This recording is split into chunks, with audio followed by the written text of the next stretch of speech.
Oi, gente, tudo bem? Eu já me apresentei para vocês, meu nome é Walter, eu sou professor de Direito Constitucional do curso PED e hoje falaremos de um assunto muito importante, que é direitos fundamentais, especificamente direitos individuais. Eu ressalto, gente, que esse assunto ele pode ser cobrado na prova de vocês de duas formas.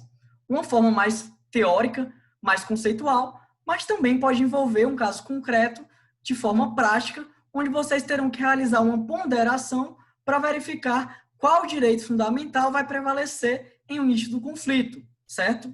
Vocês terão que aplicar um teste de proporcionalidade. Por isso, gente, eu recomendo que vocês, ao estudar esse assunto, analisem as questões objetivas passadas para que possam ver como solucionar esses casos concretos, esses casos difíceis, certo? Antes de começar, gente, vou compartilhar aqui os slides para facilitar o acompanhamento.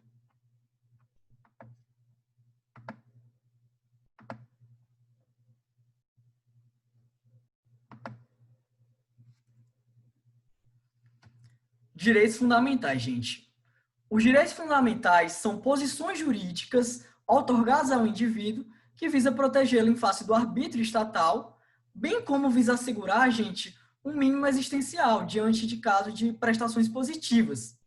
Hoje também se percebe direitos fundamentais em relações privadas quando se fala em eficácia horizontal, sobretudo em casos de sujeição, como relação de consumo, relação de trabalho.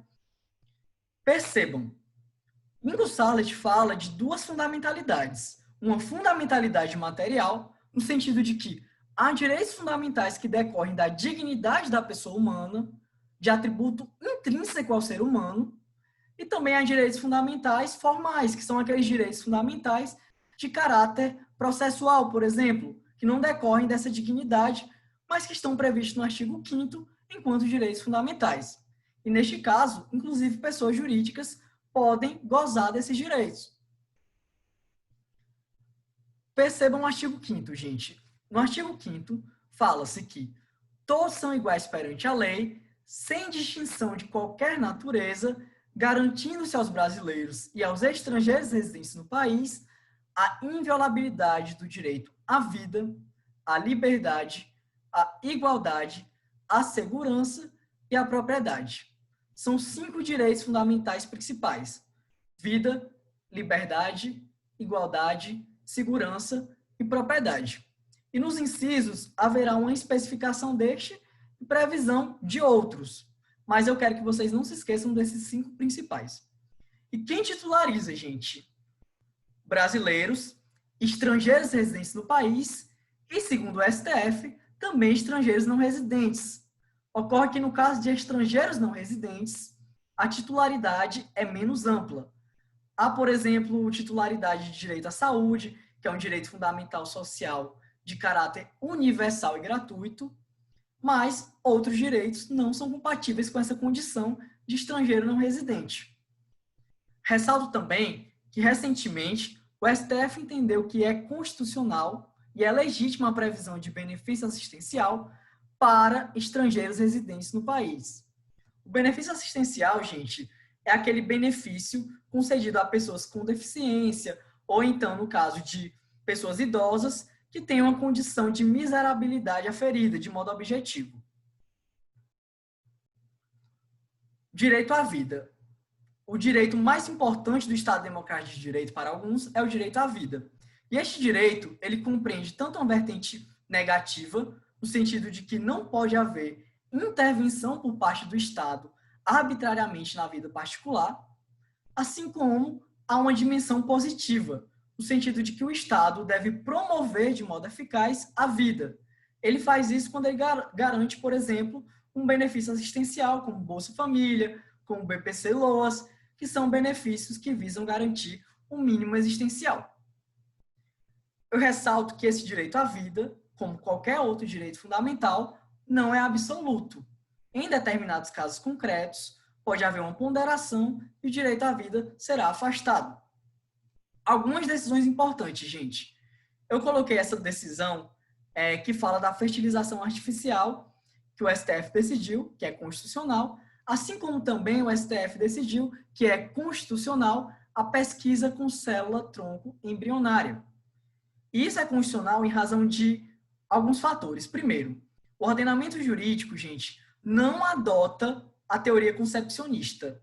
Segundo o STF, a teoria adotada é a teoria natalista, de modo que só se pode falar em vida a partir do nascimento. Antes do nascimento, o nascituro é protegido, mas esses direitos são protegidos em uma forma menos intensa. E nesse sentido, é constitucional essa pesquisa com célula-tronco, diante de embriões que não são viáveis, por exemplo, em uma visão até constitucionalista fraternal, porque a partir da pesquisa com célula-tronco, a gente encontra diversas curas para algumas doenças que ainda são estudadas, certo? E nesse sentido, o STF entendeu que é constitucional.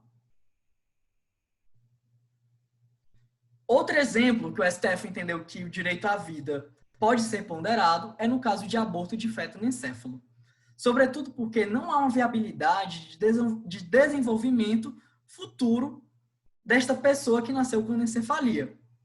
Os estudos científicos comprovam que, devido à falta de sistema nervoso, melhor dizendo, de massa encefálica, ou então a redução da massa encefálica, gera um pequeno lapso de vida para pessoas que nascem com anencefalia.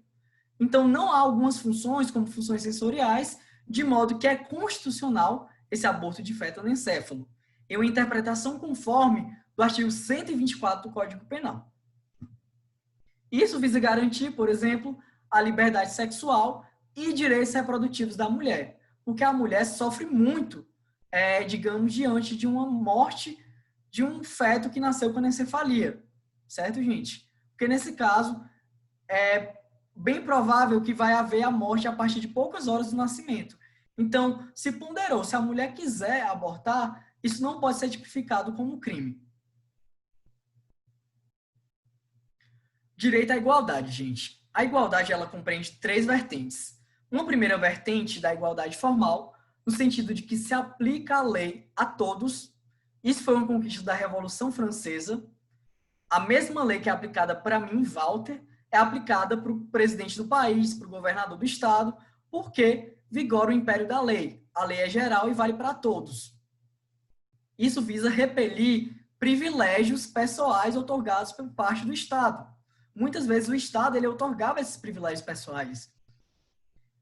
Só que essa igualdade formal, gente, ela não foi suficiente. E em um segundo momento, a partir da Revolução Industrial, houve a necessidade de uma previsão de uma igualdade material, no sentido de tratar os desiguais de forma desigual, visando compensar a desigualdade fática.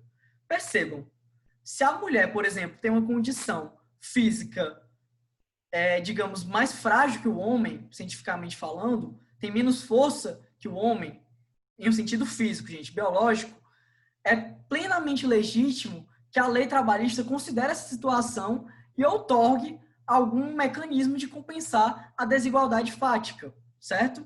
Então, você goza de um tratamento diferente porque isso visa compensar uma desigualdade. E nesse sentido, por exemplo, é legítima a política de ação afirmativa, certo?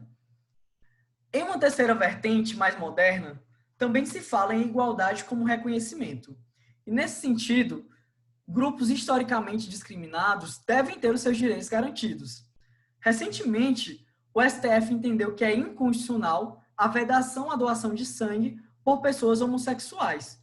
Isto porque, nesse caso, não havia uma restrição legítima, além de ser estabelecida por ato infralegal, e, nesse caso, por esse grupo, digamos, ser historicamente vulnerável, entendeu-se por aplicar essa igualdade como reconhecimento e declarar inconstitucional essa prática.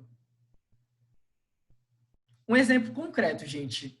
Na DPF 186, o STF entendeu que é constitucional a política de cotas. A cota é uma espécie de ação afirmativa, ou seja, uma política pública que visa inserir uma população historicamente vulnerável em razão de uma segregação racial que durou muito tempo. Então, é legítima essa cota. Ocorre que o STF entendeu que, para ser legítima, a cota tem que ser um mecanismo transitório visando reparar essa injustiça histórica, certo?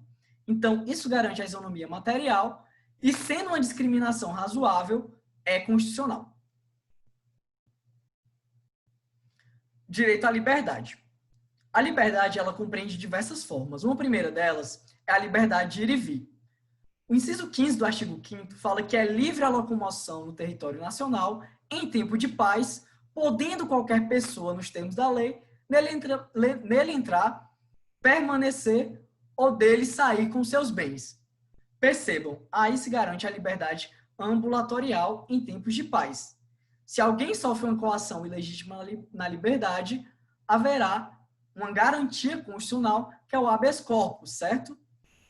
E eu ressalto que esse direito não é absoluto, e a gente consegue perceber isso hoje, porque, por exemplo, em estado de sítio, admite-se restrições à liberdade de ir e vir. Hoje, diante da pandemia do novo coronavírus, também há, de certa forma, um estado de necessidade administrativa. Então, muitos suscitam como legítimas as restrições à liberdade de ir e vir. Isso porque essa restrição ela visa garantir outros direitos fundamentais, que também são importantes, certo? Outro direito fundamental, gente, é a liberdade de expressão. Segundo o ministro Luiz Roberto Barroso, a liberdade de expressão goza de uma posição preferencial nas democracias contemporâneas, de modo que o controle jurisdicional prévio é excepcional. Isso não impede a responsabilização civil, criminal e administrativa de modo posterior pelo que se falou, mas não há uma censura prévia, um controle prévio do que será publicado. Liberdade de culto. A terceira liberdade, liberdade de culto, ela se refere a uma liberdade individual de cultuar a religião que você queira, mas também uma liberdade de cultuar em ambientes coletivos protegidos por lei a religião que você adere, certo? O Estado ele é laico, mas não se adota o laicismo. Logo, é constitucional, na forma do artigo 19 da Constituição, a colaboração de interesse público para todas as religiões, de modo isonômico. Em decorrência disso, gente, a nossa Constituição também garante uma imunidade tributária a templos religiosos, certo?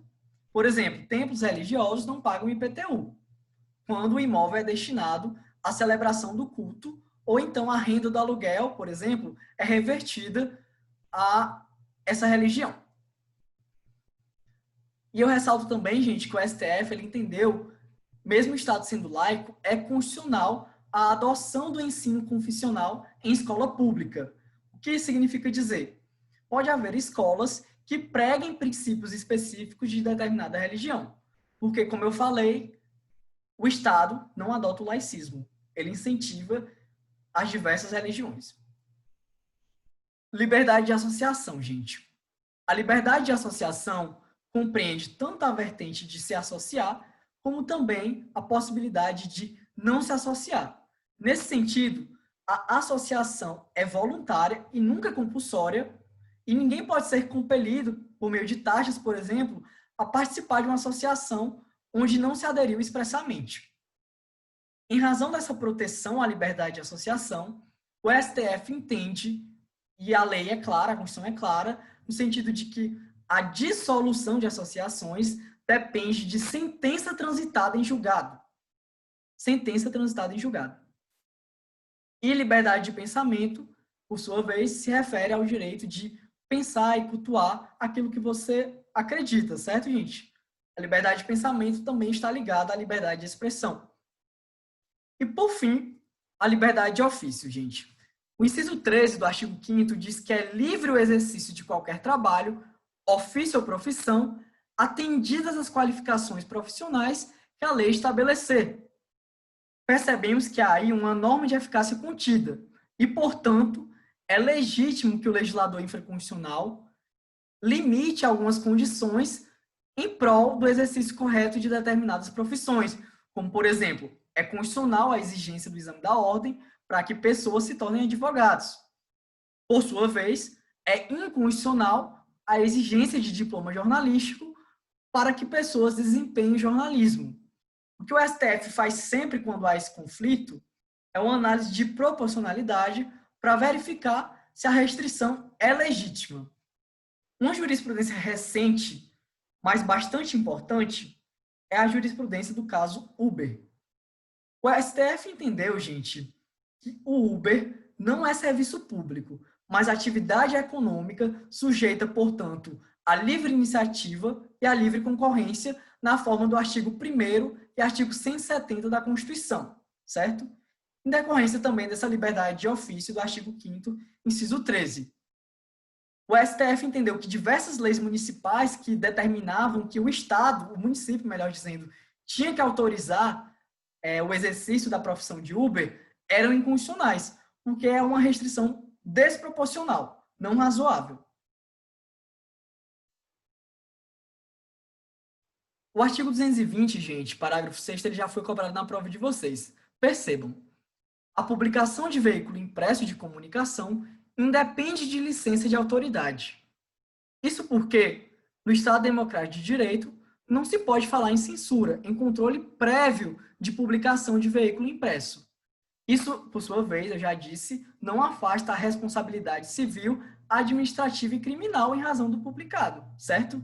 E também observem, gente, é vedado o anonimato quando a pessoa publica alguma coisa, porque a pessoa que sofre uma, digamos, injusta agressão à sua honra tem direito constitucional a uma reparação, a dano moral. Percebam. Direito à propriedade, gente. O direito à propriedade é muito importante, mas também não é absoluto. Hoje em dia, depois do fim da era napoleônica, onde a propriedade era algo absoluto, percebe-se que há necessidade de assegurar a função social da propriedade, certo? O inciso 23 fala que a propriedade deve atender essa função social. Não é uma faculdade, mas um dever. E se não há o cumprimento da função social, o município, por exemplo, pode se valer de uma desapropriação urbanística, que é aquela desapropriação que se dará com indenização por título da dívida pública resgatável em 10 anos. Por sua vez, no caso da reforma agrária, por exemplo, se a propriedade rural não for produtiva, a União pode desapropriar o bem mediante o pagamento com título da dívida pública resgatável em 20 anos, certo? 20 anos. Percebam, neste caso de desapropriação-sanção, gente, por descumprimento da função social, a indenização é por título da dívida pública, não por meio de dinheiro, de modo prévio.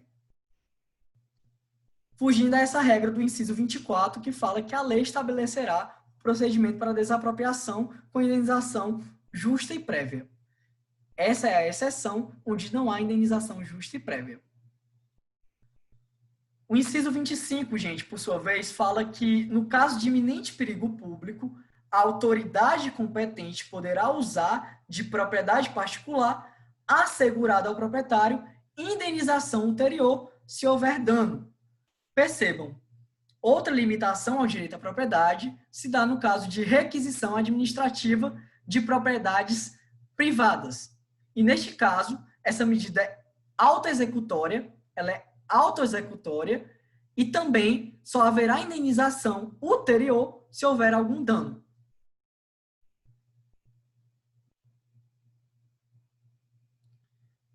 Eu trouxe para vocês, gente, o artigo 243, que fala de outra espécie de desapropriação que restringe, que limita, que na verdade confisca o direito à propriedade.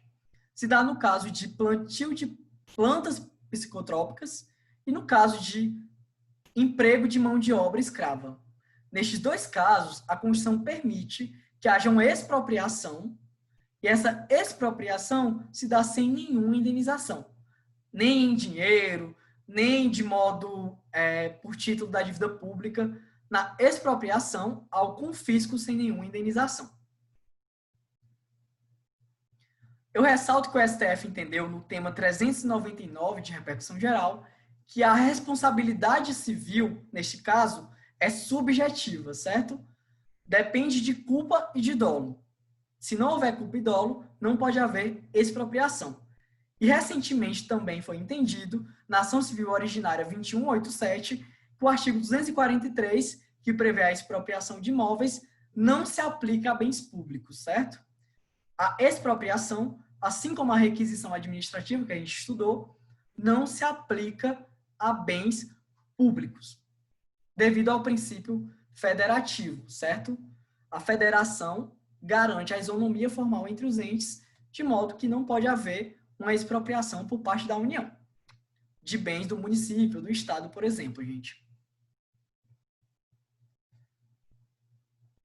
Segurança jurídica, gente. O inciso 36 fala que a lei não prejudicará o direito adquirido, o ato jurídico perfeito e nem a coisa julgada, certo? Direito adquirido é aquele direito que já completou os seus requisitos previstos em lei e, portanto, se incorporou no patrimônio do titular. Neste caso, a lei não pode retroagir. Não confundam com a jurisprudência que entende não haver direito adquirido a regime jurídico, certo?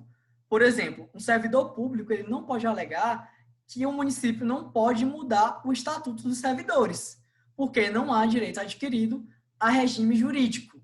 O regime jurídico decorre de uma lei nova aprovada, certo? E essa segurança jurídica, gente, ela compreende tanto uma proteção da confiança, como também a boa-fé objetiva. Proteção da confiança significa dizer que as legítimas expectativas do particular devem ser preservadas. Por sua vez, a boa-fé objetiva exige que a administração se comporte de forma ética, reta e coerente. Outro assunto que eu quero falar com vocês, que já caiu na prova de vocês, é o regime de sujeição especial. O que é isso, gente? Determinadas categorias, como militares, servidores públicos, possuem um vínculo especial com o Estado, certo? Um vínculo especial em decorrência do cargo e posição que eles ocupam. E nesse sentido, tanto o STF quanto a Corte Interamericana de Direitos Humanos entendem que é constitucional uma maior restrição de direitos fundamentais, certo? Por exemplo, no caso de militares. Os militares, eles se sujeitam a um regime de hierarquia e disciplina, de modo que eles podem ser sancionados de modo mais severo em razão desse regime sui generis.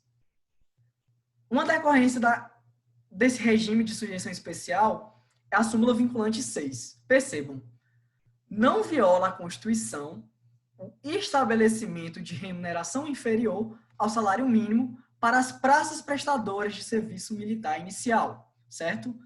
As praças prestadoras de serviço militar inicial podem receber uma prestação inferior ao salário mínimo, em decorrência do regime especial. Algo importante que já caiu na prova, gente. Artigo 142, parágrafo 2º. É vedado, por meio de habeas corpus, o questionamento de punições militares, certo? A Constituição é clara e diz que não se pode questionar por habeas corpus punição militar. Ocorre que o STF, gente, interpreta isso no sentido de que não pode habeas corpus questionar o mérito administrativo da sanção. Ou seja, não se pode questionar a conveniência e a oportunidade de determinada sanção, mas pode, por sua vez, questionar uma ilegalidade patente. Neste caso, o judiciário pode sindicar o ato punitivo. Percebam, em caso de ilegalidade patente. Devido ao tempo, gente, não vai dar para falar de todos os direitos fundamentais. Mas em uma pesquisa, basicamente, os mais cobrados foram esses, e eu trouxe outros também que já foram cobrados, que são esses do artigo 8º, por exemplo, da Lei de Acesso à Informação, que visa garantir o direito à informação, que também está previsto no artigo 5º. O STF entende que o direito à informação é um direito inerente ao Estado democrático de direito, que prega pela transparência, inclusive em momentos de pandemia, não pode haver restrições irrazoáveis ao interesse público, à informação pública, melhor dizendo.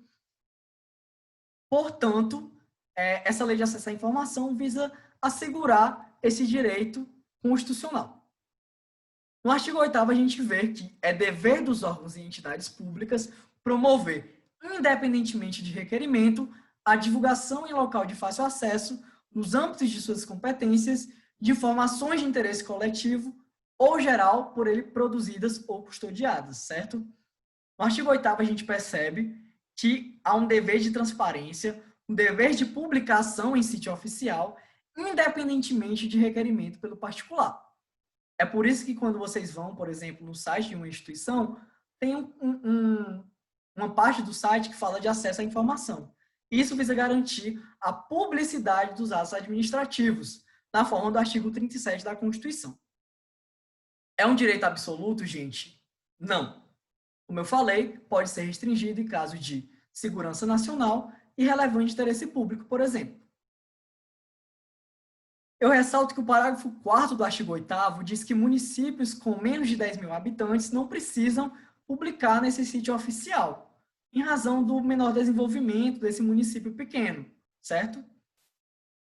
Outro princípio, gente, é o princípio do juiz natural.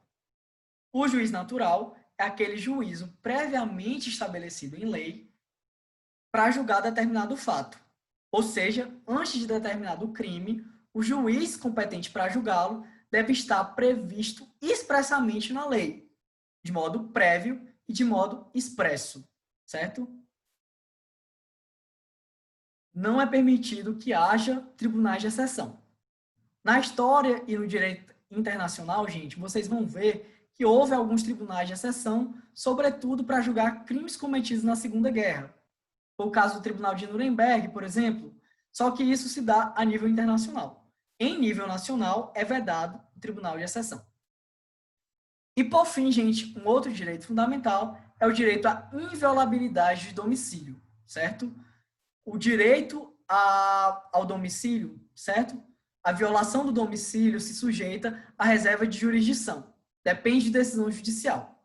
Há algumas exceções no artigo 5º, como no caso de desastre, prisão em flagrante, mas, como eu falei, em regra, depende de uma decisão judicial. Porque é um direito fundamental de inviolabilidade do domicílio. Entendam, gente, domicílio em um sentido amplo. Por exemplo, determinados locais, como escritórios, profissionais, também são protegidos pela inviolabilidade de domicílio. O que goza no sentido constitucional de um conceito amplo, de um sentido amplo. Agora vamos praticar, gente. Eu trouxe uma questão cobrada na OAB de vocês, que foi feita em 2019. Percebam. Os produtores rurais do município X organizaram uma associação sem fins lucrativos para dinamizar a exploração da atividade econômica pelos associados, bem como para fim de representá-los nas demandas de caráter administrativo.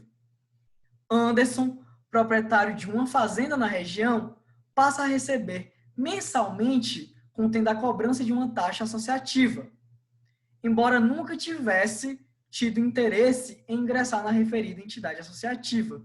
Percebam que o Anderson era proprietário de uma fazenda, mas ele nunca demonstrou interesse em se associar. Continuando.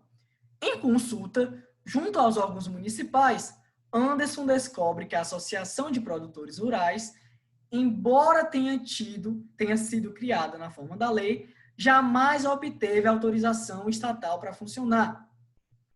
Percebam, essa associação ela não obteve autorização estatal para funcionar. Pergunto-lhes, era necessária a autorização? Não, porque a gente sabe que a liberdade de associação ela independe de anuência do Estado para ocorrer. Diante disso, procura um escritório de advocacia especializado para pleitear judicialmente a interrupção da cobrança e a suspensão das atividades associativas, certo? Sobre a questão em comento, assinale a afirmativa correta. Letra A. Anderson pode pleitear judicialmente a interrupção da cobrança, a qual revela-se indevida, pois ninguém pode ser compelido a associar-se ou a permanecer-se associado, ressaltando-se que a falta de autorização estatal não configura motivo idôneo para a suspensão de atividades da associação.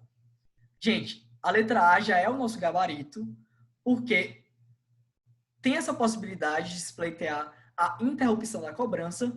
O Anderson ele não autorizou em nenhum momento essa cobrança, de modo que ao Anderson deve ser garantida a liberdade de associação em uma vertente negativa, que é o direito de não se associar. Se ele não quer se associar, ele não pode se associar e ele não pode ser cobrado, certo? Mas, por sua vez, a falta de autorização estatal, gente, não é motivo idôneo para a suspensão das atividades da associação, porque, como eu falei, há o direito fundamental à liberdade de associação, independentemente de qualquer autorização. De um modo geral, gente, era isso que eu queria falar com vocês hoje. Eu me coloco à disposição para qualquer dúvida, certo? Eu sei que o tempo foi exíguo, mas para que consigamos abordar de uma forma geral todos os assuntos de direito constitucional, é necessário que a gente selecione o que a gente vê como mais importante. Mas qualquer dúvida, eu me coloco à disposição. Podem entrar em contato pelo e-mail do CursoPed, certo? Muito obrigado e até a próxima.